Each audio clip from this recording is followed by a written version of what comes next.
আমার বাসায় গেস্ট আসলে তারা এক্সপেক্ট করে যে তাদেরকে আমি ফুলের মালা দিয়ে দরজা থেকে বরণ করে ঘরে আনবো, কিন্তু রিয়েলিটি হলো তাদেরকে দেখা মাত্রই আমি আমার দরজা লক করে আমি আমার রুমে বসে থাকি যতক্ষণ পর্যন্ত তারা না চলে যায়। আমার বাসায় যখন তখন যে কেউ গেস্ট আসতে পারবে, কারণ আমাকে রুম গোছাতে একদমই প্যারা নিতে হয় না, কারণ খাটের উপর রাখা জিনিসগুলো আমি সরাসরি আলমারিতে বন্ধ করে দিই।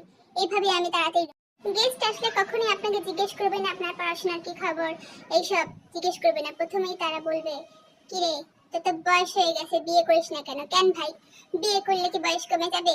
আমি যেরকম আছি সেরকমই তো থাকবো, উল্টা আর বয়স বেড়ে যাবে।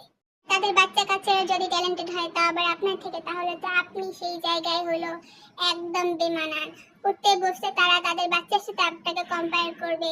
তার জন্য আপনার মনে হবে যে ভাই আমি বের হইলাম কেন, আমি আমার রুমেই তো ঠিক ছিলাম।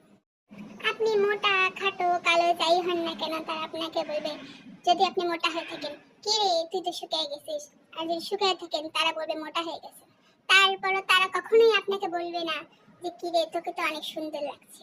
এই কথাটা তারা কখনোই বলবে না, উল্টো আপনি যে অবস্থায় আছেন সেটাকে তারা উল্টো ভাবে প্রেজেন্ট করবে, সেটা যেভাবেই হোক।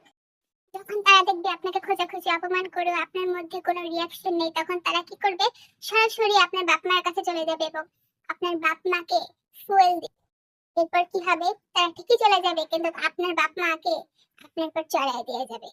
সেটার জন্য আপনাকে সারা জীবন ভুগতে হবে। হ্যাঁ গাইস, এইটাই হলো বাসায় মেহমান আসার আসল উদ্দেশ্য।